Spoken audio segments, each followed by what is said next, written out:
Once again, good morning, and finally, this is what you've actually come to see rather than to see me prattling on.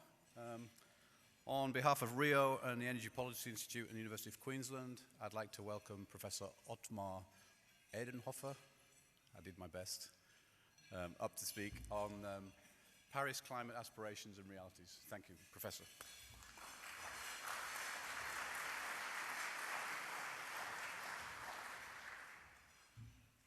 Good morning. It's a great pleasure to be here, and I'm very impressed that it's obvious that in Brisbane you can start so early with a meeting. So this would be absolutely impossible in Berlin. Before 10 o'clock nobody is willing to listen. And as an early morning bird, I like that very much, and it is a real great pleasure to be here and to discuss this important issue. So basically, my talk has two parts. In the first part, I'm very, very pessimistic. And when I have increased the maximum of pessimism in the first part, then I will become, at the end, a little bit more optimistic. So now, what about the Paris Agreement? Now, first of all, I would like to provide a stock take. And the first and the most important insight from my point of view is that emissions are rising. And admittedly, this is a typical chart from the IPCC, and here we have just emissions until 2010. But nevertheless, even if we prolong the time series a little bit more, this provides the same picture. In the last decade, we have seen an increasing growth rate of emissions, despite of all the international efforts, despite of technological change. So emissions are rising and rising. Now it is appropriate and from my point of view very useful to analyze it a little bit more in detail. What was the reason for this increase of the emissions? And this is something which is very important to understand, because in my first talk, I will argue that worldwide we are in the middle of a coal renaissance. This might be less surprising in Australia, but it is not very well appreciated in Europe, because in Europe most people, even analysts, believe that we are already living in a time of renewable energies, and this is not the case. Now let me provide here a typical chart which we produce all the time, not very accessible, but nevertheless full of wisdom. Now, first of all, let's decompose a little bit the growth of emissions. And here we have basically four important factors. The first one is population. The second one is GDP per capita, and what you can see here is that GDP per capita was the most important driver for emissions. Population becomes less important over the last decades. Now there are two other important components. The yellow one, are the energy intensity, which basically means humankind has learned to produce GDP with less primary energy, which is nice, which is good. And you can see is that this led to a remarkable decrease of emissions, but these technological improvements have been overcompensated all the time by population and GDP per capita. There's a fourth component, and that's very interesting. What you can see here is in the decades between the 70s and the 2000s, we have a declining carbon intensity. Carbon intensity measures the emission intensity of 1 unit primary energy. And from the 70s to 2000, we see here a decline of carbon intensity because all over the place we had a substitution process in the power sector.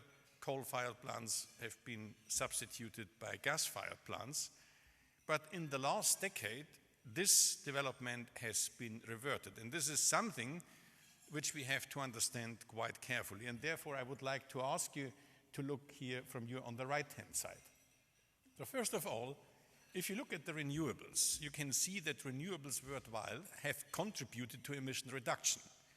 So I do not deny the remarkable technological progress for PV and wind, and you have to have in mind that this is a global picture. This is basically the world it's worldwide. And even worldwide, renewables contributed significantly to the emission reduction, and also for biomass and waste, and also you can see here nuclear power. But, and this is quite important, all these improvements have been overcompensated by an increasing carbon intensity, which was due to the fact of the relative prices. So again, coal comes back. We have substituted coal-fired plants with gas-fired plants by coal-fired plants. This was driven basically by the relative prices. The coal prices are much lower than the gas prices. And what we find out in this study is quite interesting. The coal market becomes an increasingly international market. The countries who have chosen to follow a coal pathway are not just countries which are endowed domestically with coal, but they are increasingly countries who rely on the international coal market. So this is, from my point of view, a very important thing. And the question is this just a development in the last decade, or should we take into account that this coal issue remains with us for a few decades? Now, before I try to conceptualize the Paris Agreement, let me say a few words about the aspirational goals of Paris. As you know, Paris had an article, and in this article they mentioned two important aspirational goals, the 2-degree target and the 1.5-degree target. And admittedly, from a purely climate science point of view, there are good reasons to believe that limiting the increase of global mean temperature around 2 or 1.5 degree is very reasonable, because we can then reduce the likelihood of dangerous climate change significantly. And this is what the IPCC has done so far. So we have different risk categories ranging from unique and threatened systems, from the coral reefs to the large-scale singular events like the change of the monsoon dynamics, the meltdown of the glaciers, and so on. And you can see that there is a correlation and also a causal relationship between the increase of global mean temperature and the risks which are involved. And it's reasonable to say that as an application of the precautionary principle, it is appropriate to limit the increase of global mean temperature.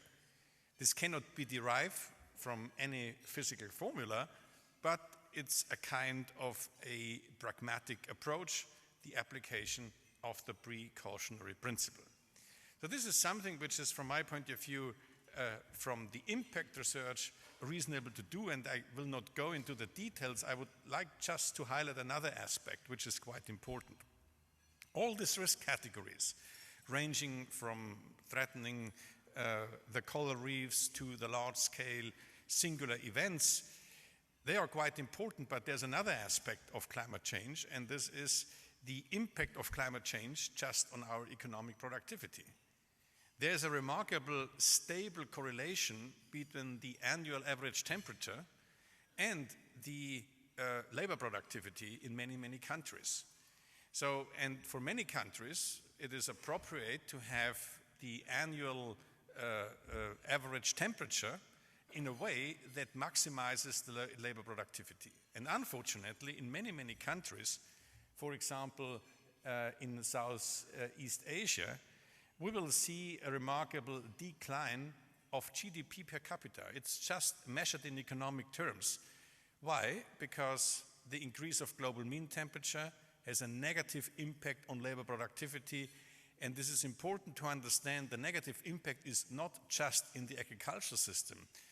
What is not very well appreciated in the literature, or was not very well appreciated in the literature, is the negative impact of climate change on the manufacturing sector, on the construction sector, and on the building sector. Oh, sorry. No. And therefore, so in a recent paper from Marshall Berkey from the Stanford University published in Nature, so he has tried to calculate it roughly, the negative impact of climate change on economic productivity.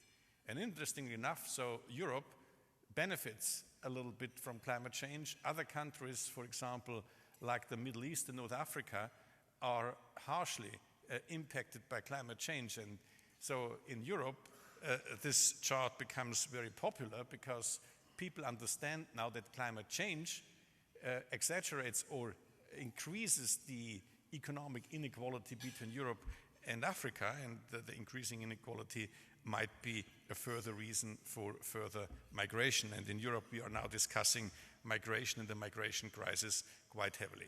So what I would like to tell you is the following. First of all, there are good reasons to believe from a purely climate impact research perspective that the 2-degree target and the 1.5-degree target, or should it phrase it better, the 2-degree limit and the 1.5-degree limit are, from a purely climate perspective, impact perspective, reasonable goals.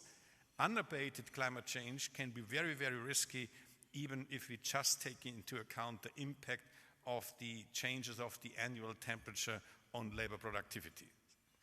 That said, I said this because we have now to understand a little bit more precisely what does this mean from an economic point of view.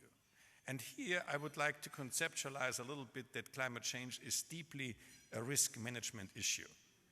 If we want to avoid dangerous climate change, at the same time we have to understand the enormous technological and economic challenge for our economies and the transformational requirements. And here in the IPCC we can provide, from my point of view, an important insight, and this is one of the most important insights the IPCC report can deliver. Because first of all, we can translate the increase of global mean temperature in a global carbon budget. Why? There's an almost linear relationship between the cumulative carbon budget and the increase of global mean temperature. And let me describe this in the following way. Now, the amount of the cumulative carbon budget determines the increase of global mean temperature in an irreversible way. When nature is playing out its card, so to say, in the second half of the century, climate impacts might be less severe. Climate impacts could be even more dramatic than we thought. But the most important thing is, as soon as we have released the cumulative carbon budget into the atmosphere, then there are only two choices which are remaining. This is adaptation to climate change or geoengineering. And this is the reason why climate change and climate policy becomes such a daunting issue, because the amount of carbon which we release into the atmosphere is indeed something which determines the increase of global mean temperature in an irreversible way. So what is the available global carbon budget for a 2-degree target? I did it here for a 2-degree target. Since industrialization, these are 3,000 gigatons CO2. Since industrialization, we have already reached 2,000 gigatons, so 1,000 gigatons CO2 are remaining. So what does this mean in terms of emission reduction? It means, and it implies, that we have to reduce the emissions between 40 to 70% by the mid of the century. And this number depends very much on a portfolio of technologies which are incredibly important in the future. We call this in the IPCC the carbon dioxide removal technologies. With carbon dioxide removal technologies, I mean technologies which allows in the end to absorb CO2 from the atmosphere. We need this type of negative emissions, otherwise it is almost impossible to limit the increase of global mean temperature around the 2-degree target. And this basically means we have to combine, for example, the use of bioenergy with carbon capture and storage. We need carbon capture and storage for coal and gas. And this is the reason, this issue of negative emissions and the coal renaissance, why we in the IPCC believe that carbon capture and storage should and has to be an essential component of any kind of climate policy. So this is not just about carbon capture and storage. I give you here just an example. This is a kind of a wedge analysis. Here you have the business as usual emissions and then the emissions which are consistent with the 2-degree target. It's basically the difference between what will happen and what should happen. And filling this gap, you need technologies. And I can show you here, you need a lot of energy efficiency. You need also biomass plus CCS, a lot of renewables. and also the negative emissions. So you might think that the reason why nuclear power is in this particular chart very small, this has to do with my German origin, because as you know, Germans do not like nuclear power. But this is not the case. The case is that nuclear power is relatively small, provides a small contribution to the global electricity production, so to say, and this does not mean that nuclear power will be phased out. It says basically that from an emission reduction perspective, other technologies become more and more important. We have explored different pathways. In the IPCC, you can see pathways which rely on CCS and nuclear power, others more on energy efficiency and renewables. There's a lot of freedom for countries to choose the right energy mix. But what I would like to emphasize here is, in any case, carbon capture and storage remains really a very important source. And this is just to give you an example and an idea. This is the global energy system. Here you have the baseline. And in the baseline, you can see basically without climate policy, we would fundamentally rely on fossil fuels. Because of the climate policy, we have to transform our energy system. Nuclear power, energy efficiency, and so on is part of the portfolio. But nevertheless, you can see that what we analyzed for the global scale, this is true for Europe, US, and all for the other countries. Basically, it says that we need a decarbonization of the power sector by the mid of the century, but thinking about the power sector is not sufficient, it's not enough. You have to include the land use sector, because when you want to have negative emissions, you have to think about afforestation, bioenergy, and so on. And I would like to highlight here that in the IPCC, the debate about negative emissions becomes very, very, very controversial. In the fourth assessment report, we had a debate about nuclear power, but the emotional energy which has been caused by this whole negative emission stuff was by far much higher compared to the nuclear power issue, because if you want to apply negative emissions, if you have to deploy bioenergy, so you have an immediate debate about the impact of bioenergy on biodiversity, food security, and so on. So this is by no means a riskless option, and here we have to understand, we have to find a way between the risk of the unabated climate change and also the risk of emission reduction. Now, this boils down to a very, very simple chart. And this is my favorite chart on the economics of climate change mitigation. First of all, this is the limiting disposal space of the atmosphere. I mentioned this, it's around 1,000 gigatons CO2. And then you can see the fossil fuels which we have underground. 15,000 gigatons CO2, not all of them will be extracted because we have increasing extraction costs. But even if we compare this with the economically viable resources and reserves, it boils down to a very short message. When CCS is available, carbon capture and storage, 70% of coal, 1/3 of oil and gas has to remain underground. The reason is we have then a kind of a geological disposal space which allows us to use more fossil fuels. If CCS is not available for technological reasons, social acceptance and so on, 90% of coal, 2/3 of oil and gas has to remain underground. That's the simple message from Paris. Very, very, very simple. Now basically we have three options here. The first option is, and this is an option many engineers, in particular German engineers, like, they believe we should rely on miracles. As a Catholic, I believe in miracles, but I do not rely on them. So what about the miracle? The miracle could be, let's say, we wake up tomorrow and we realize that wind and solar is much cheaper than coal, for example. So this means basically that nobody has an economic incentive to use coal anymore. This might happen in the future, but the interesting and the most important thing is, this is a very risky option, because it could be the case that this will happen in the near future, This could happen in 2 decades, but nevertheless, it is very hard to believe that this kind of technological change creates significant incentives to leave this enormous amount of fossil fuels underground. A second option would be we should compensate people, the owners of coal, oil and gas, to leave that underground. Good luck with that.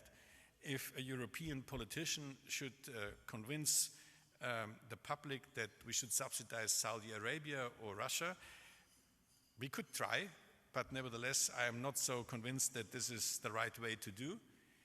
And the third option is we need a carbon price. Because a carbon price, which in the end reflects the new emerging scarcity. And the scarcity in the 21st century are not the fossil fuels. We are not running out of fossil fuels. The limiting disposal space of the atmosphere is the most important scarcity factor in the 21st century. And therefore, we need an increasing carbon price.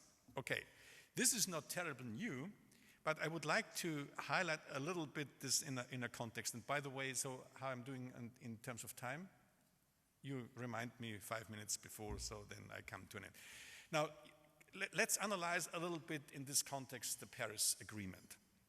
Now, first of all, I did here a very fundamental carbon budget calculation. And then I come back to the carbon pricing issue. Now, let's assume that we want to limit the global mean temperature around 1.5 degrees Celsius. This means we have a carbon budget available between 0 and 200 gigatons. This is the typical uncertainty calculation. But this basically means in the worst case, we have already exhausted all the global carbon budget, which is consistent with a 1.5 degree target. And this is another implication. The implication is each ton of CO2 which we emit now has to be compensated later. Each ton, from now on. 200 gigatons means basically we will exhaust the carbon budget in 5 years. It's basically tomorrow. We are a little bit in a better situation with a 2-degree target. It ranges from 1,000 gigatons to roughly 400 gigatons, dependent on all sorts of uncertainty. But the most important thing is, and the most interesting thing is, to do a little bit a calculation what Paris really provides. Because in Paris, countries agreed on the aspirational goals, 1.5 and 2. But they provided at the same time just voluntary contributions.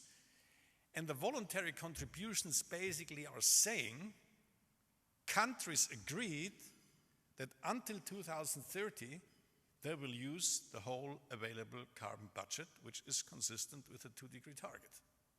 This is what Paris is saying.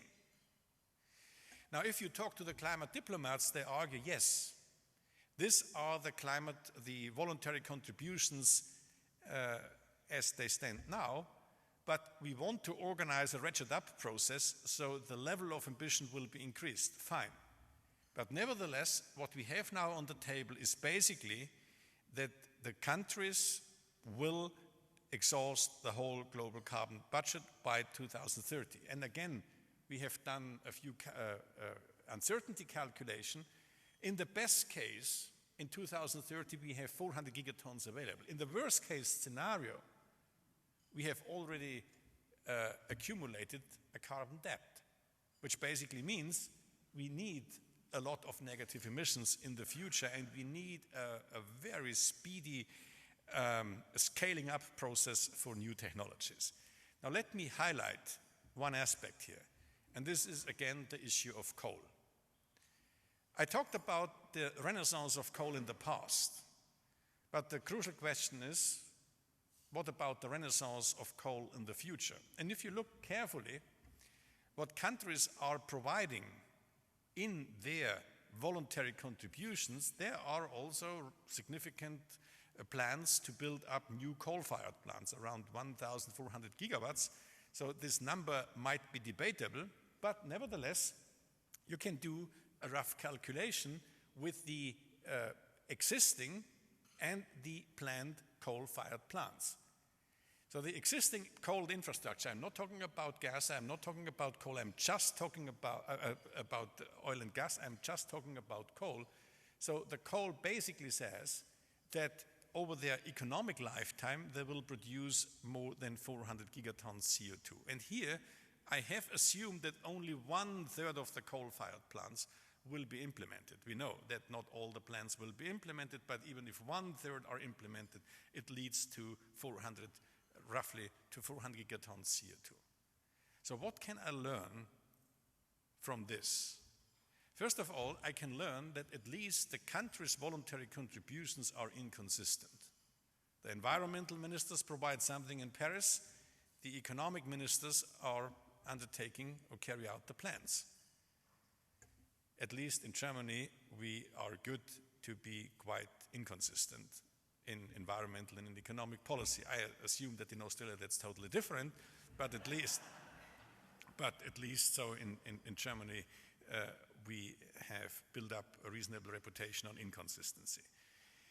Now this is, and this is important because 60% of this new coal-fired plants are in the hands of state. They are not privately run, they are in the hands of state, and this is quite important. So first of all, there might be an inconsistency, or another interpretation is that the countries will provide their emission reduction outside the power sector, in the transport sector and the heat sector, where the marginal abatement costs are much higher than in the power sector, because in the power sector you have much more options to reduce emissions. Now this is now the Paris Agreement. The Paris Agreement looks good in terms of the aspirational goal. It looks not very good if you take into account what countries have really offered in Paris. Now from my point of view, not because of the dynamics in the climate system, we have now 10 years ahead of us where we can do something. Because if all these coal-fired plants are built up, highly efficient plants, nobody will decide after 2030 to implement a climate policy which in the end will lead to a significant devaluation of these plants. And therefore we have to do something now. And therefore this is this whole issue of the carbon pricing. And we did an analysis, so 90% of these countries are responsible for 90% of the new coal-fired capacities. It's not just China, it's India, it's Turkey, Vietnam, Indonesia, South Africa, Korea, Japan, Bangladesh, and Taiwan. I could also mention the debate about coal in Germany and Poland. It's a very important debate, and it's not a surprise for you that Germany is a coal-based country. It's only a surprise for the Germans.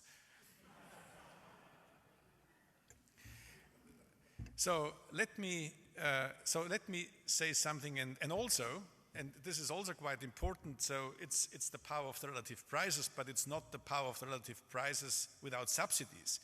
So if we take into account all the, not all, but important social costs of the use of fossil fuels, which basically means you have to take into account in the case of coal the health costs, according to the IMF, you can come to the conclusion that at average, 1 ton of CO2 is subsidized by $150, which basically means that the power of relative prices at the market is really working.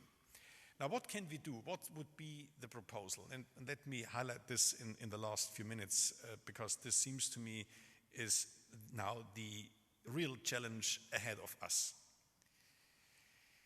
So because of this coal issue, it is, from my point of view, absolutely necessary that within the next few years, countries can come up to an agreement which provides a realistic chance that they can increase the level of ambition, but at the same time that the countries can send reliable and reasonable signals to the market.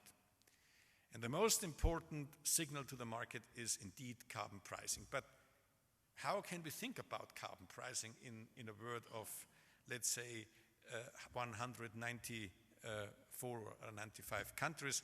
And how can we think about a carbon pricing scheme when many, many countries have plans to invest significantly in coal?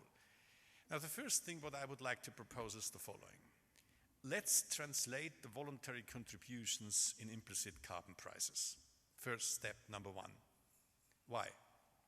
The carbon price provides a reasonable indicator about the efforts of the different countries. And we did this already, and it's interesting to see that many countries have very different levels of ambition.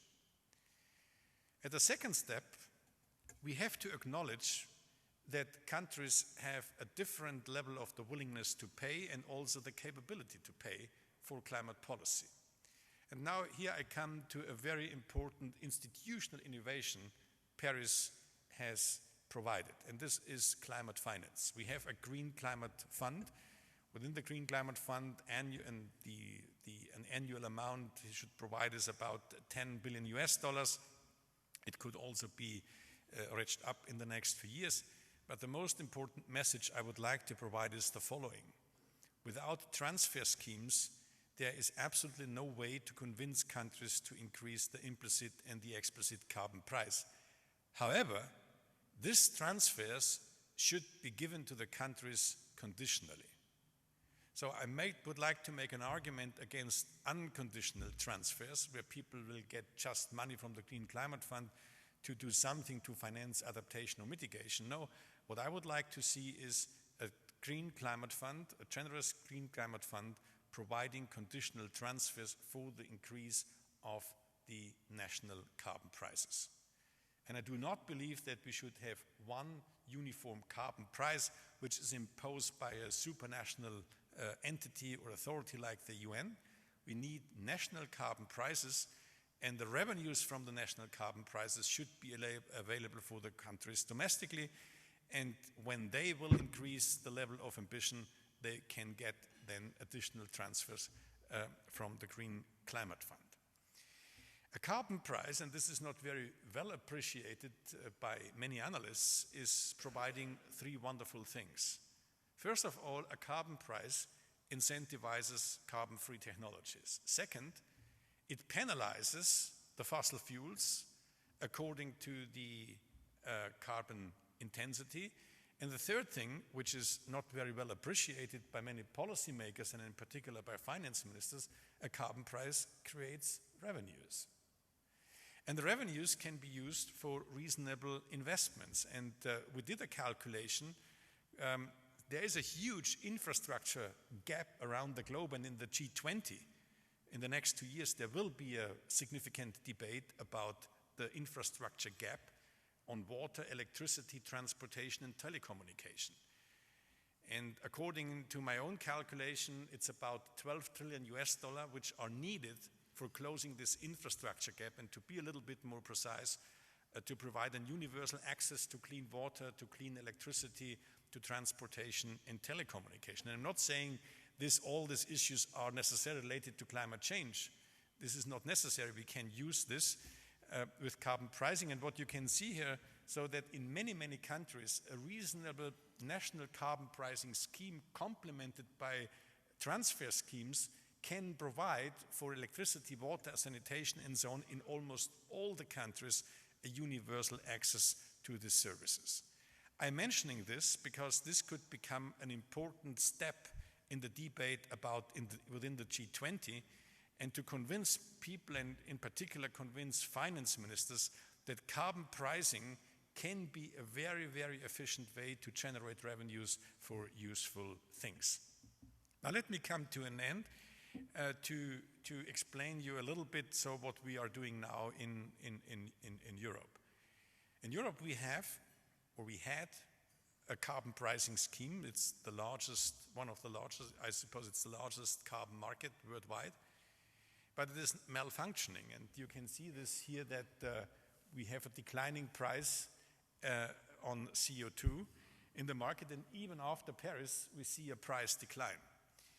And this is one of the most important reasons why in Germany coal came back. We pushed very effectively, not efficiently, but very effectively, the renewables into the system. Because of the merit order, we pushed out gas, and we made coal again competitive in the market because of the low CO2 price. And from my point of view, it is one of the most important challenges in Europe that we will fix the European emissions trading scheme. China will implement one next year. Probably it will be a little bit postponed, but nevertheless, many countries are interested in carbon pricing schemes. You can do it with a tax. You can do it also with a carbon trading scheme, but the most important thing is you need an effective system.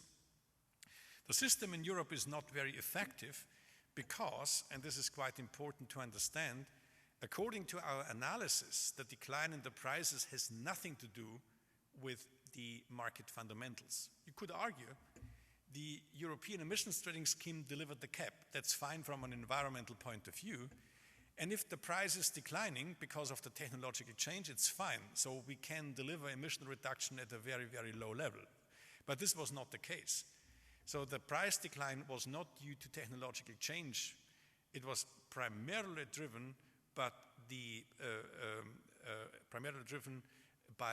the destabilized expectations of the trader. The trader do not longer rely and trust European climate policy. So the European emissions trading scheme became a betting shop for political decisions, but it is no longer a marketplace to select the most effective technologies. And this is, from my point of view, a pity, because the regulators, the EU Commission, is no longer able to communicate to the traders that they will commit to a reasonable climate policy, and the destabilization of the expectation is one of the most important reasons why we have such a malfunctioning system. So what we should do is, I will skip this, what we should do is, we should fix the system very quickly in order to stabilize the expectations of the traders, and this can be done by the introduction of a price floor, and in particular of a minimum price. This would send to the investors and to the traders a reasonable and a significant signal to the market. Now let me conclude. I would like to communicate three fundamental messages. The first message is we are not on track. So we are in a situation where emissions are rising and rising. Second, Paris was a diplomatic success. There is no doubt about this. But if you look at the real data, and if you look what the voluntary contributions tell us, so basically this means that we will exhaust the whole global carbon budget by 2030. So when we want to get rid of this, we need carbon pricing. There are plenty of reasonable incentives for countries to implement carbon pricing domestically, and I provide a scheme basically which says we should translate the voluntary contributions in an implicit carbon price. Based on this, we should start negotiations about harmonizing the carbon prices, the national carbon prices.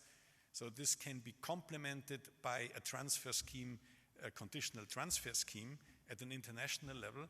And my last remark would be Europe would do a service to the world as a whole if it would fix the carbon pricing scheme, the EU ETS, because many countries will and want to implement such a thing, and it would be a good idea if they would not repeat our mistakes. So carbon pricing is for me a reason for optimism. I started very pessimistic, and now I would like to end with some notion of hope and optimism. Thank you very much.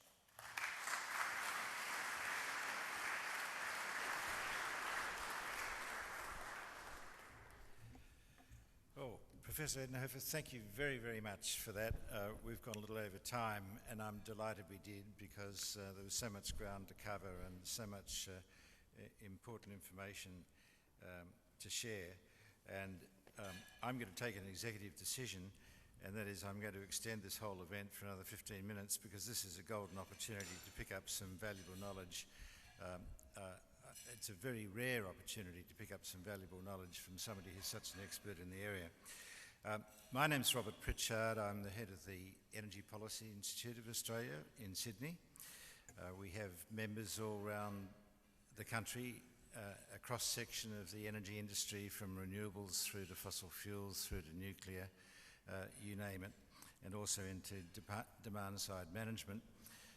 We've had a close relationship with UQ, an increasingly close relationship with UQ, because UQ to us appears, and we're convinced, to be the most switched on university in Australia when it comes to energy and climate issues.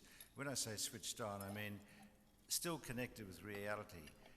A lot of academic rigour, but a lot of practical insight goes into their work, and we're delighted at the Institute to be associated with them and increasingly close to them.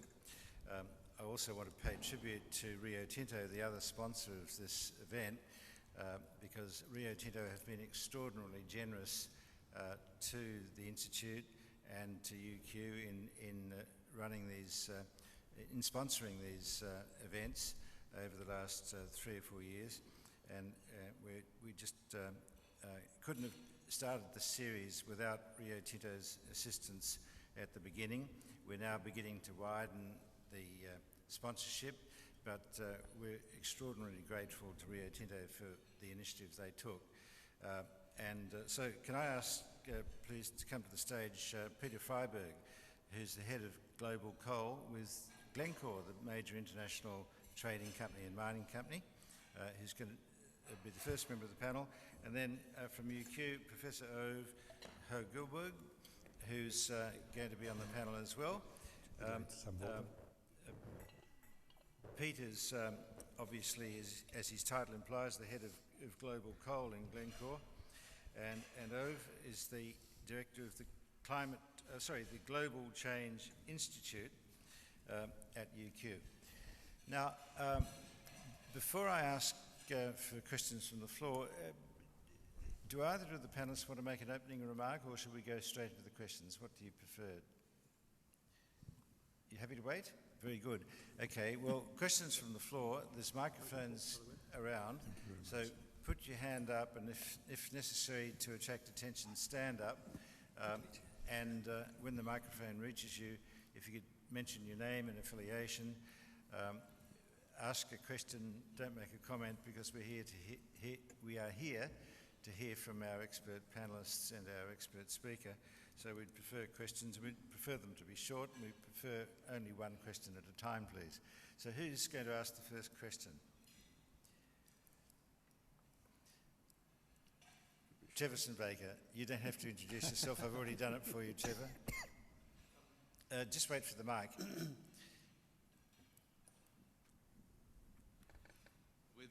Without opening up a whole new subject for debate, all this is based on the 2 degrees is the magical number we mustn't exceed. I mean, is that really the case? We went from 1.5 to 2. I mean, if this was all 2.5 degrees C that we're aiming for, is that disaster for the planet? I think it's a question for Ottmar. Now, first of all, let's say a 2.5 degree target, what does this mean in terms of global carbon budget? We have a few 200 gigatons more available. So it does not make the whole thing, it makes the whole thing a little bit less pressing, but nevertheless, even for that, we have to start tomorrow to find an effective short-term entry point into climate policy. That's my main claim. My main claim is, because of this coal issue, we have to find an entry point, an effective entry point into a climate policy. Now, to your questions about the disaster issue. To be honest, from a purely climate impact perspective, I believe that 2 degree target is already relatively risky, because many people have the tendency to say, oh yeah, climate change might be an issue, but we can adapt to climate change. If you look at the recent extreme weather events, for me, let me talk a little bit about a personal experience. I grew up in the southern part of Germany, in Bavaria, and I always thought this is a safe place. So they had a few extreme weather events over the last 3 weeks. It's incredible what happened there. So 10 people died and whatever. And now we are in a situation where we have already increased only the global mean temperature about 0.8 degree, right? So, and if you go to the Philippines, it's even more dramatic. So I have to say, I do not really trust when people say the adaptive capacity of governments is very, very high. So the European migration crisis have shown us that the capacity to adapt to things is not very high, it's relatively low. In that sense, I would say it is fair to find, to stick to this aspirational goals as a focal point. But we have to stop now to continue an endless debate about the precise long-term goal. So we have to find a way, how can we start tomorrow? And we haven't started. So we have an agreement, we have aspirational goals, we have a high level of diplomatic energy, but I'm afraid that this level of cooperation will decline over time, and the business as usual of the climate diplomats will lead us to nowhere, where they are stuck in all sorts of nitty-gritty discussions and nitty-gritty negotiations without having any real impact on the ground. And this is something which is important, and therefore I am really pushing a debate ahead of the two G20 summits. So let's start about carbon pricing, let's start to talk about the subsidies of the fossil fuels, let's start to talk about effective entry points into a climate policy. Irv, you want to make a comment, I think? Yes, I actually was a coordinating lead author on the impact working group for the IPCC. And one thing that was very, very clear is that risks that we think are in the future are actually here today. And there's no one here in Australia right now that's more dramatic than, the loss of 25% of the Great Barrier Reef in terms of corals and coral bleaching.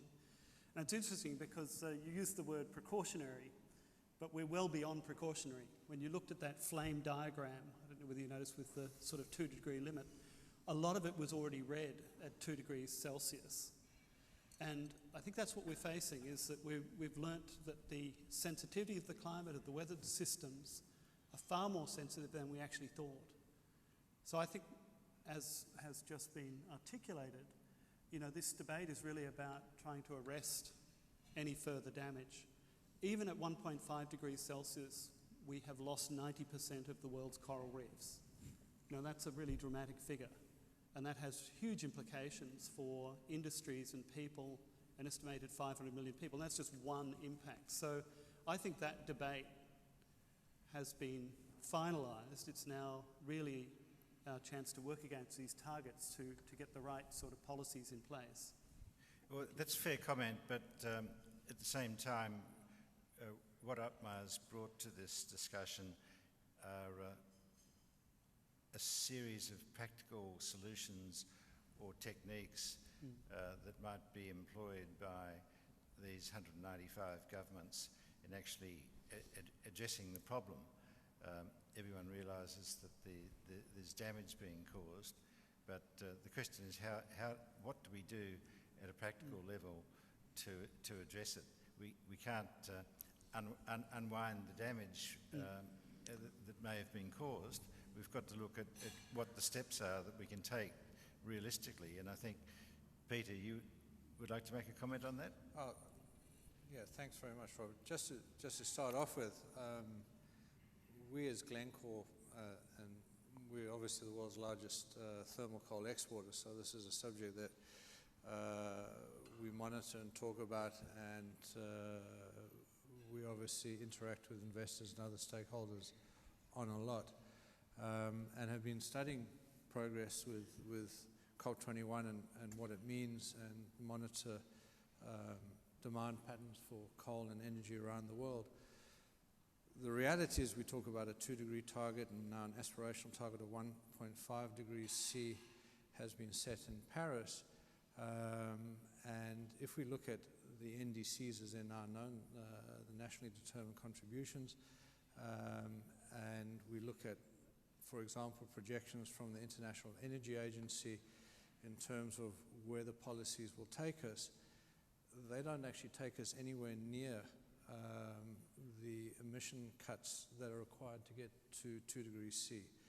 So there's a massive piece of work that has to happen to get us there anyway.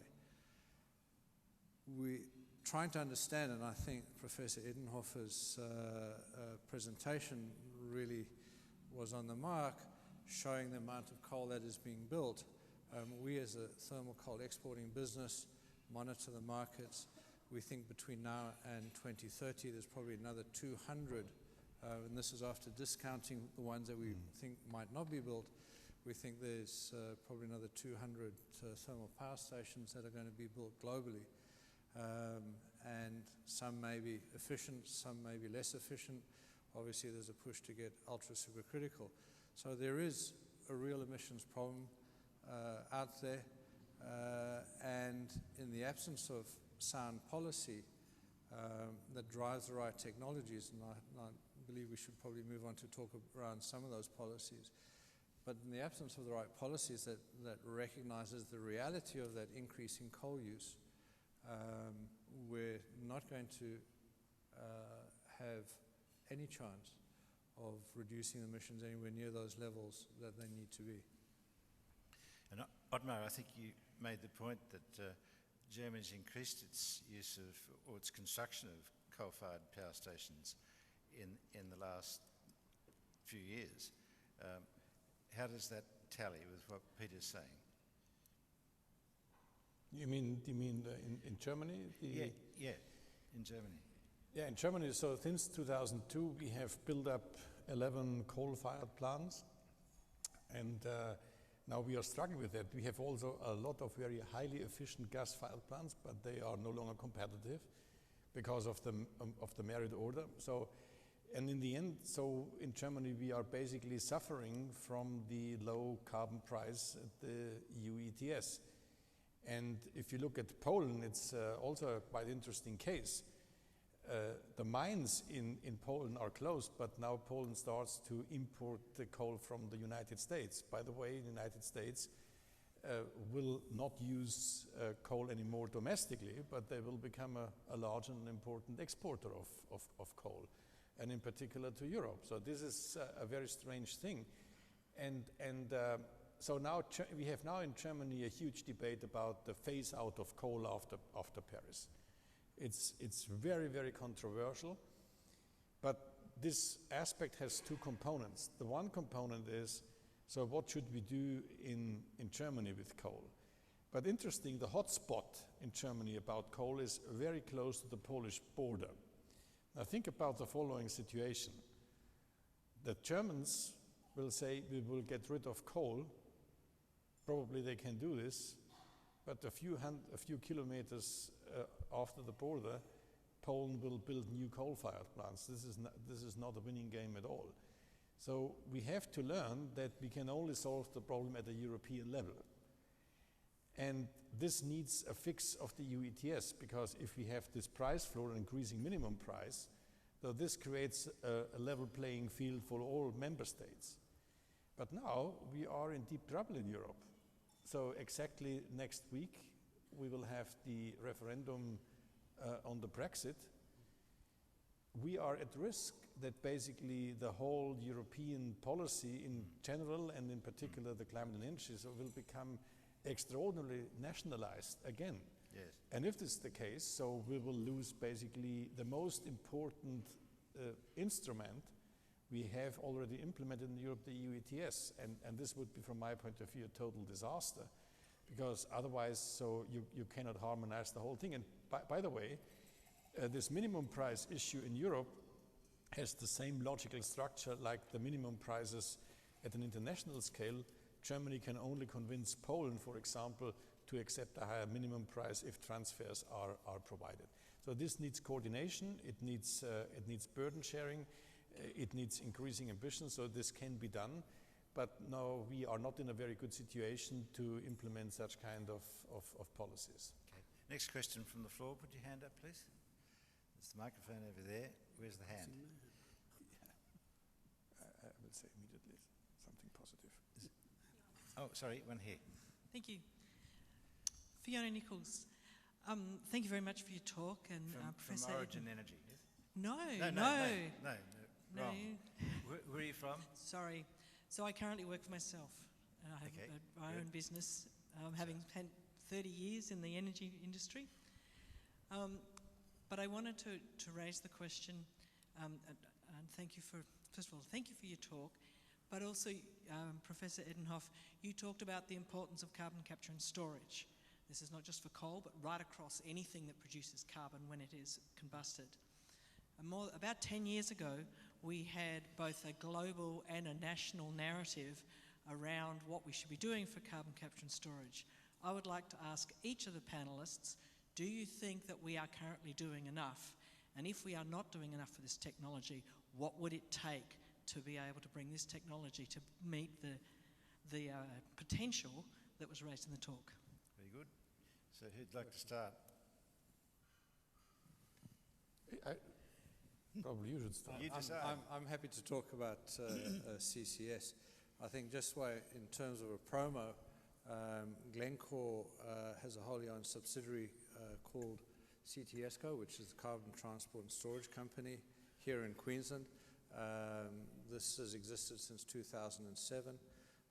It is a cooperative effort between Glencore and the rest of the industry. We're being sponsored by Accolade, which is an industry fund, together with Queensland government funds and federal funds. And we're now in a feasibility stage of this. We've already drilled a 1,200 meter hole to prove up storage capacity, and we're currently doing some seismics to verify that and to better understand what plume development might look like if this is used. So CCS is something that we see as incredibly important and very much in line with what the professor was talking about earlier on. But Fiona's question was, where are we with it? Well, if we have a look at where climate policy has got us so far globally, and if we look at primary energy statistics, we see that fossil fuels, and using 2013, which is a number that is used as a base by the IEA and others, we see that fossil fuels, inclusive of coal, gas, and oil, comprise 81% of primary energy that is used. In addition to that, you've then got about 5% nuclear, you've got a couple of percent of hydro globally, you've got biomass around 10%, and a lot of that is wood and dung that is burnt domestically in undeveloped countries, and renewable sits at 1%. Now, we also know that over the last decade or so, in the order of $2 trillion of subsidies have gone into renewables to try and push renewables forward. Yet they're today, in terms of primary energy, a very, very insignificant part of the mix. Now, if we look at new policy scenarios and NDCs, where can we expect to be in 2030? Well, first of all, world population continues to grow. As population grows, economies have to grow to keep up, or try to keep up, and obviously energy demand will increase. So although the share of fossil fuels comes down a bit, and in particular coal goes from 29 to 26%, coal in fact in absolute terms goes from around 8 billion tons to around 8.7 billion tons in usage. So we will continue to see coal usage grow. At the same time, with all of the funding and all of the policies that we're seeing, pumping in as much money as possible into renewables, we'll see renewables will grow to about 4% in that period of the total primary energy. So this is a massively difficult task, and one of the reasons we're saying that it's unlikely that we're going to be able to achieve a 2% or 1.5% in the absence of some stronger policy, and that policy has to start focusing on the reality that coal is there and start working with CCS. Now, when we look at CCS globally, obviously the industry is very proud. It goes out there and it touts Boundary Dam project that was commissioned in the last 18 months in Saskatchewan in Canada. But in reality, we're not making the progress we need to. I think we're probably sitting at the end of this decade in the order of 20 million tons per annum that is captured and sequestered. By 2040, we're probably going to need 4 billion tons a year of CO2 captured and sequestered, and by 2050, 6 billion tons.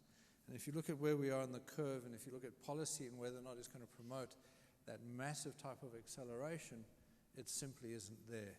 Is it required? We cannot achieve any of the climate goals. We can't come anywhere near them in the absence of CCS. So the sorts of policies that Professor Edenhofer is talking about funds flows and committed subsidization cross-border are going to be absolutely essential. If, for example, we look at India and at their NDC that they submitted and signed off in Paris, they talk about continued coal use. They have to. The reason is that coal continues to provide 5 times the economic benefit of either solar or nuclear. So every dollar they spend, they get 5 times more economic benefit. So coal's going to get built. But to achieve their climate goals and achieve their emission reductions, they're talking within their NDC or requiring $2.5 trillion of financial assistance. In the absence of some structure to provide that, in the absence of a carbon pricing structure that is worked through the right principles, we're never going to get there. So CCS, absolutely critical. Are we tracking well? Absolutely not. We need stronger policy inclusive of what the professor was talking about to make it happen. So you say there's got to be policy acceleration, but how do we actually do the acceleration? How do we speed up the process? We've been talking about it for years. We've got the Global Carbon Capture and Storage Institute here in Australia, who've been preaching to us for years that unless there's CCS in the equation, there's no way you're going to reach the 2 degrees. They've been saying that for years. It's not just that we've heard it this morning from Dr. Edenhofer.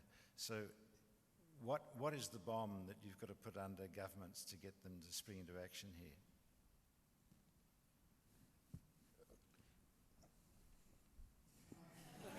Well, Okay, good. I was just going to add to the discussion That's an excellent answer. It's not just about CCS, that there's also this important issue of land use change. Yes, correct. And there are some direct wins that can be got there just by pricing carbon properly, and then the ecosystem goods and services of forests and so on become, leave the forest there rather than chop it down. Not that that's a silver bullet, it's part of the whole scheme mix of things, but it's a really important one. Even in the ocean, we haven't really explored what we could do with so-called blue carbon. We know, for example, that mangroves, which are being chopped down all over the world, can actually protect carbon stocks, which otherwise would be oxidized and cause a problem in the atmosphere. 100 times more carbon is stored by those systems. So we have a lot of work to do in that area, and in fact it's really interesting because the IPCC has just elected to have a special report. They have a few of these in between the major reports, but one on land use, and the other one of course is on 1.5, which is an interesting combination. Yeah. But it's very much driven by that market and price signal. Sorry, you're the expert really. No, that's absolutely right. And here I would like to emphasize the following. In the 4th assessment report, basically a climate policy was fundamentally something on the power sector, the decarbonization of the power sector. But now meanwhile we have a much more comprehensive picture. We have to think about the transport sector. Electrification of transport is very important. But the most important factor is indeed land use, because if we want to do something useful, think about afforestation. We are not thinking about afforestation a little bit here and that. So basically climate policy will have strong impacts on the use of land. And I would like to highlight land is back. Land is back in the sense that we have to take into account land as an economic good, as something which provides ecosystem services. There are a lot of trade-offs, and this is something which is incredibly important. Now, and this brings me also to when we talk about carbon capture and storage. Most people think carbon capture and storage is important in combination with coal and sometimes with gas. So what I also highlighted is in combination with some sorts of bioenergy, and this is also a quite important component, because in Europe many people believe carbon capture and storage is a way to postpone the transformation of the energy system. For me, the most important thing is, it should be the starting point. Get the prices right. So we should think about the subsidies on fossil fuels. They are really highly dysfunctional. And I know all the arguments from the IPCC with the negotiations of governments, why they find all sorts of reasons why subsidies are necessary. They are not necessary at all. And this is something where we should think about the social costs of energy use very, very carefully. I mentioned the health issue. Health is an important issue, and it's for me a ridiculous number that basically at average we subsidize the ton CO2 with $150. And I'm not a cynic when I'm saying a carbon price of 0 would be a big progress, right? Because we have negative carbon prices. And this is something which is probably in particular in Europe, people have a hard time to understand the power of the relative prices. The power of the relative prices is working. So, and the carbon price is also quite important because for CCS with a low carbon price, nobody will implement carbon capture and storage. So in Germany we had an interesting pilot project in the northeast part of Germany. So Vattenfall at this time predicted a relatively high carbon price in the European emissions trading scheme because of the collapse, because of the lack of the social acceptance. So basically they abandoned the whole pilot project, right? And therefore also for carbon capture and storage, carbon pricing is essential, because without carbon pricing nobody will deploy carbon capture and storage. And there's an additional issue. So this would be, from my point of view, get rid of the subsidies, get the prices right. But then there's another issue, and this is R&D investment, widely underestimated. And not just for CCS, it's also true for the renewables. We need much more R&D investments. We should not rely to the deployment of already existing technologies. That's good, but nevertheless, we need really a huge program, at least in Europe, for R&D in the whole energy area. So this is, from my point, ranging from renewables, energy efficiency, carbon capture, and storage. This is, from my point of view, exceptionally important. And in the end, the last thing is to come up with convincing electricity market schemes. And this is also part of an important innovation we could make. Okay. Peter, did you want to comment? I certainly need to respond to comments around subsidies, and I think it's a useful starting point for understanding how funds can be applied to reducing emissions. If we look at the International Energy Agency and they look at direct subsidies for fossil fuels, those typically run at $500 million a year, whatever. They're relatively small. They happen in the former Soviet Union countries where there's subsidized gas, or they happen in the Middle East. But it's a relatively small number. Or you can look at the IMF number, which applies $150 to every ton of CO2 and talks about, I think, trillions of dollars. Now, in the process of negotiating COP21 and building up to that, the developing world has said continuously the amount of carbon in the atmosphere is there because of what the developing world put there. We are now on a path to uplifting our people, to developing our own countries, and it would be quite unfair to burden us as developing countries with, for example, $150 a ton CO2. Basically what you would be doing is condemning hundreds of millions of people to energy poverty and poverty for decades to come. Now, going back to the funding proposals and what we see about green energy funds and the like, the reality is today that there are pockets of carbon pricing that exist that are of those sorts of levels, hundreds of dollars per ton of CO2. For example, offshore wind is particularly expensive energy, and for every ton of CO2 abated is extremely costly. If we go and look at where these new power stations are being built in the developing world, if we work with them and work with them saying, instead of going subcritical with thermal efficiencies in the mid to low 30s, and we put in supercritical or ultra supercritical, the cost of each ton of CO2 avoided is $10 to $20. So if we move money around globally in the right way and we get commitments for those reductions and it's spent in the right areas, we can get a lot more bang for our buck by applying those funds to the right things. Now, politically, it's complex. For somebody in a developing country to stand up and saying, well, we're actually going to build less offshore turbines, and we're going to take that cash that we're pumping into there and we're going to put it into a developing country, is politically very complex. So what's it going to take? It's going to take a few more bad weather events in Bavaria to allow the public to push their governments to create the right policies. Because at the end of the day, the CO2 doesn't recognize borders. It's a global problem. If I can comment on this, this is an enormously important aspect here. And let me highlight here one important issue. I fully agree with you that in the end, it's a global issue, and CO2 does not care about borders. So that's the first and the most important thing. And the fact that this climate policy has such a transformational impact on our economies, we have to make sure that we are really choosing the most cost-efficient way to do that. No doubt about this. And therefore, it is incredibly important that we help countries with transfers to increase the carbon price, because an increasing carbon price in India has a much higher effect on the emissions than an increasing carbon price, for example, in Sweden. They have already a high carbon tax, about $150. They have nuclear power and hydro. So there's not much transformational need in the next 10 years. There are other countries where the transformation need is much higher.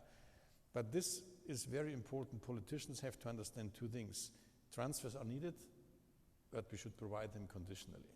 Both aspects are very, very a daunting issue, because many countries argue that they should provide it unconditionally.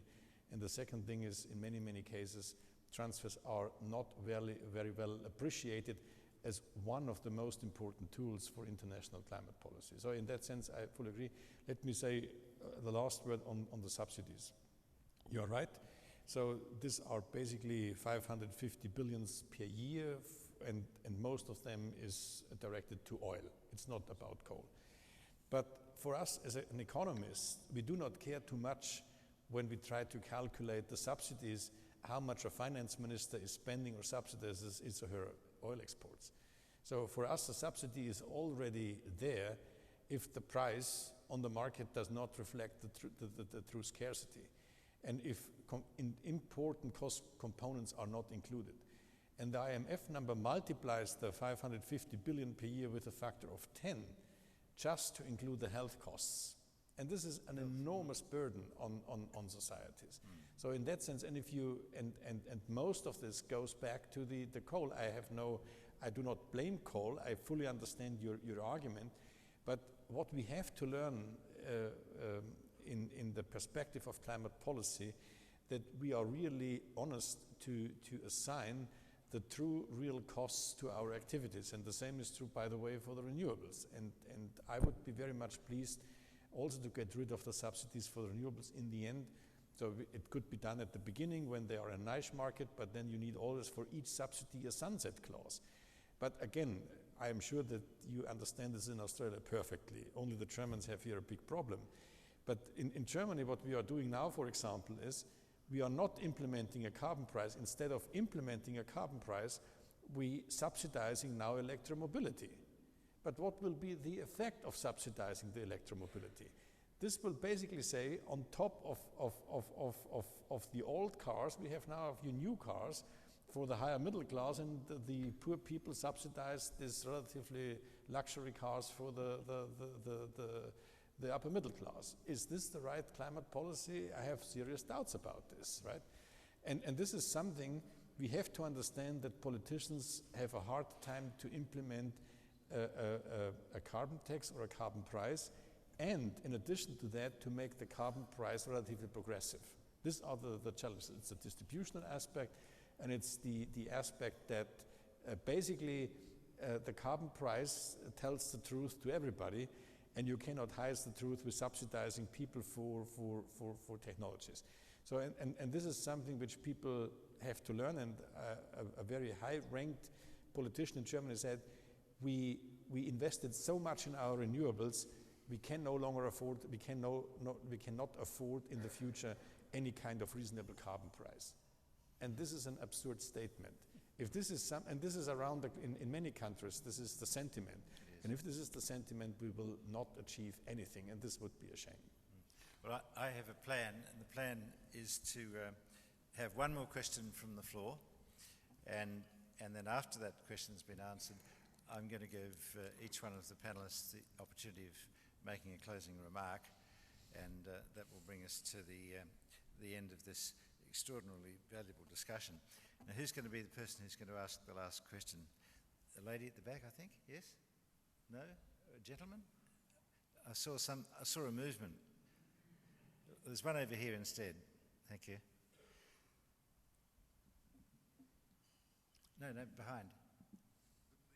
No, well, there was a gentleman behind you, I thought. But no? Go for it. Okay, you go for it. You've got it. Okay. It's been awfully decent about it. John Pegler, a long-time industry participant in, well, mainly fossil fuels, I guess, but a bit of uranium and gold as well. Nowadays, just a cranky old silverback. I'd have to say that this has been another excellent articulation of the issues, but I have to say it becomes tiring. We've listened to excellent descriptions of the issues for many years now. We balk when we come to step away from the economic and policy issues to actually how we're going to do something. If, as we've heard, we need to live with CCS in particular, we seem to forget that it's the S, not the CC, that's important to solve. The CC technology, carbon capture, is well known, well understood, but there needs to be, and on this I draw a request for comment, and perhaps from Professor Edenhofer, as to how we go about planning for storage of carbon, given that everybody seems to want to avoid the subject. Thank you. Well, who'd like to start? Peter or Ove or Ottmar? Storage? It's more a comment than a question. Yes. So I basically agree that the S part in CCS is the most important one.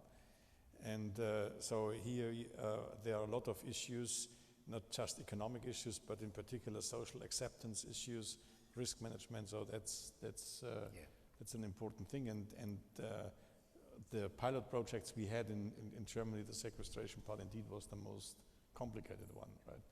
And here we have to learn anyway. So this has a lot to do with, and here you are more the expert, about how science speaks to the public, and in particular in terms of risk management. So when we talk about this whole climate issue, we are basically surrounded by risks. We have the risk of unabated climate change. We have the risk of different technologies. There is no riskless lunch available, so to say. And the public has to understand this issue of risks, and the public, and in particular, it's not just the public, also the politicians are not very well equipped to deal with uncertainty and risk. So in many, many cases, when you speak to a politician, you say, give me just one right number. Science can never provide just one right number. We have to give a range. And politicians have to think about what are robust strategies, what are robust decisions. And if robust decisions are not available, then you have to make sometimes very risky choices. But in the public discourse, this is not very well appreciated, and we as scientists are in many, many cases almost forced to say, there is no alternative, there is uncertainty, and if you go that pathway, you will succeed. And we cannot say this. And therefore, within the IPCC, I always said scientists should behave as map makers. We should explore different pathways and discuss these different pathways in a reasonable way. And you asked the question, 2.5, is this a disaster of the globe? I responded, not, it's a disaster. As I said, there are different risks. And this is, from my point of view, the honest answer with that. And we have to deal with this risk issue. And this is something which requires a quite different public discourse on this issue. But you are the expert here, and probably... Yeah, no, I think it's really interesting because it does come down to actually understanding the risks. And it's interesting, in the 1,000 gigaton budget, that's based on probabilities of exceeding 2 degrees that are less than 60%. Yeah. And so already it's a fairly risky business, that there's a very good chance that even under very stringent budgeting, we'll end up, superseding 2.5 and so on. I was also having a discussion at the table with the Executive Dean of Engineering and saying one of the things we need to do as a global society is actually educate people in how to assess risk and decision making, because it doesn't come down to the single number or the, here it is, the answer 42, off you go. And as you know from talking to scientists, we always prevaricate and we'll never get that definite answer out there. But that's part of the landscape. That has to be taken on board, and then you need that assessment of risk to get to the point where you then have something that people can live with. And that's life, really, right? But I think that's one of our Achilles' heel, is that we try to boil it down to single numbers and say that it's all about one thing and not another, when in fact it's, a spectrum of different risks and opportunities. Peter, would you like to make any comment on that? But I wonder if you could either do that and make a closing comment, or simply make a closing comment. But we've run out of time. We'll be running out of time very quickly. Oh, thanks. And so if we could have a Certainly, closing comment from you, Peter, about what are the takeaway messages that should come from this discussion? John's comment certainly has a lot of validity, is that we spend a lot of time talking about this. And whether it's here in Australia or elsewhere in the world, what we see is policy that isn't supportive of the energy reality, which is the developing world is going to be using a lot more coal and needs to do it for what they consider good reasons, whether or not there is, and we accept that there's an IMF-defined cost of $150 per tonne of CO2. But what we also know is that politicians and policy is formed by what the public or the government or the policymakers perceive public opinion to be, and what drives public opinion. So there's a real important role, not just in educating, we as an industry educating people, but the people in this room that are energy and economic aware, to go out and talk about what they see happening out there, and the fact that we've only got 1% globally of renewables, the fact that fossil fuels continue to grow, they're needed for industrial uses, not just energy, cement, steel, building cities. This is not about supplying one light bulb to a little house somewhere in an undeveloped world, but about providing cities and infrastructure that's required, and that we need policy that supports it, policy of a global nature. And the more the public pushes towards that and talks about it and makes it a common subject and accepts the fact that it's different to what Greenpeace or the anti-coal lobby are telling us, the sooner we might start getting sensible policy. And I think just as a closing point to that, the anti-coal proponents are probably doing more damage to climate change efforts than anybody else, because whilst we pretend that coal's not there and we go and build very, very expensive offshore wind or put solar panels on our roof, which is going to cost us in excess of $100 per tonne of CO2 abated, whilst we've got policy support that, instead of these transfers where there's some conditionality to it to make sure that we get emissions reduction, in the absence of those policies, we're going to really battle to get to 2 degrees or 2.5 degrees. Thank you. Hoegh, would you like to make a closing remark? Well, I'll tell you what I'm taking away from this. I think from the expert side of things, we've reached sort of a tipping point in action, that we need to do something now, and I think that's been echoed by a number of people. And I think it's sort of, I have to pinch myself sometimes to think that we're now discussing the 80% left in the ground issue, which is a real one. It really is the sort of, from the science point of view, is sort of at the limits of what we can do. But the only way to get at that is through markets. I don't think that there's a really good model for a top-down sort of dictatorial state that tells us exactly how to do this. It has to be with market signals. And I think in that case, a fair price on carbon is something we have to push for. because it really is going to allow market forces. Some of my CEO friends once educated me and said, look, we don't care about whether there is a, this or that issue. What we want to know is what the rules are for engagement so we can make money. And that's what we've got to do, be very sure and provide that surety. But of course, at the heart of all of this is policy and politics. And that last comment is really important, that we need to take our perspectives and expert knowledge and make sure that A, the people understand, and B, that it gets through to the politicians, because without that, we're lost. It's not likely, of course, that we'll see the initiative for a carbon price coming from Australia for a little while. It's more likely that that initiative is going to come from abroad somewhere. And maybe could you start off your closing remark, Ottmar, by suggesting where that initiative might be for the global carbon price be starting from? After I have said so many pessimistic things, I would like to say a few optimistic ones. So my question is, are finance ministers interested in carbon pricing even if they do not care about climate change? In fact, my finance ministers do not care too much about climate change, at least my experience. But they are interested in carbon pricing. Are there good economic arguments beyond that? And we found out there are very good arguments if you compare carbon pricing with the taxation of capital, labor, or public debt. And again, the strongest ally is now within the G20, this whole debate about the global infrastructure gap. This is something we should not forget about. Because in particular, developing countries, they want to close the infrastructure gap, and I always said it's about 12 trillion US dollar per year which are needed to finance this infrastructure. And this is, again, a very important time because it depends how this infrastructure will be built up. Because this is now really an investment in a long-term and a long-lived capital stock. And this provides also an enormous opportunity. Think about this water infrastructure.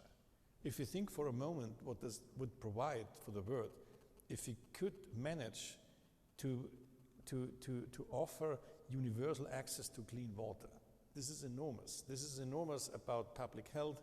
It's enormous about the life of people, the life of children. The same can be said about access to clean electricity. So if you want to something to say this is now a wonderful opportunity to think in a quite innovative way to finance the infrastructure and to build up this infrastructure in a way which is good for the people and which is good for the climate at the same time. And this can be done now in the next few years with a little bit of fantasy, with a little bit innovational spirit, entrepreneurial spirit.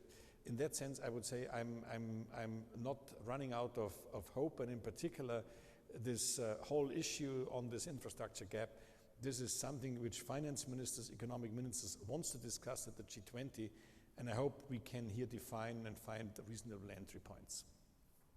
Excellent, thank you. And that's your closing remark? That's it? That's it.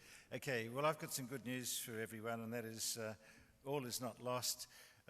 I hope that we're going to be able to capture most of the wisdom that you've heard this morning tomorrow, because the Institute's been successful in arranging for Dr. Edenhofer to visit the government, and we're having a meeting in Canberra tomorrow at 12 noon, and we've got an hour and a half with Dr. Edenhofer and some of the members of the Institute, and we're going to close the doors and put it all out on the table and see what happens.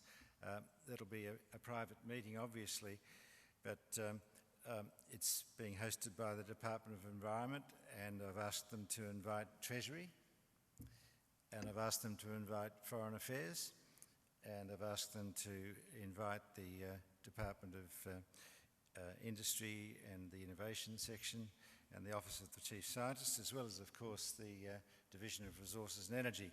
So this debate is by no means over, it's just starting, and we look forward to playing a part in it, and I hope that we'll be seeing you all again at the next one of these breakfasts, whenever that will be. But to close the meeting, I've got great pleasure in asking the Executive Dean of Engineering, Professor Simon Biggs, to thank our speakers.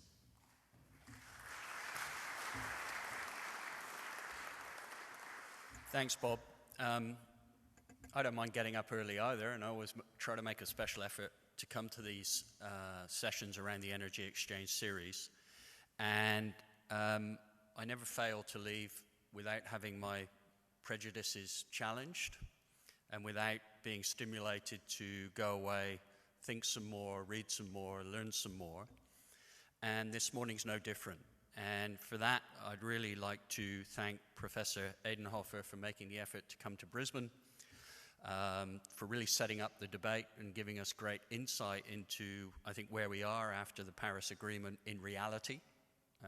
And that's always critical for people in the room to know. I think you read the newspapers and it's not always clear where the reality is, and the reality is always much more complex than perhaps many people might wish it to be.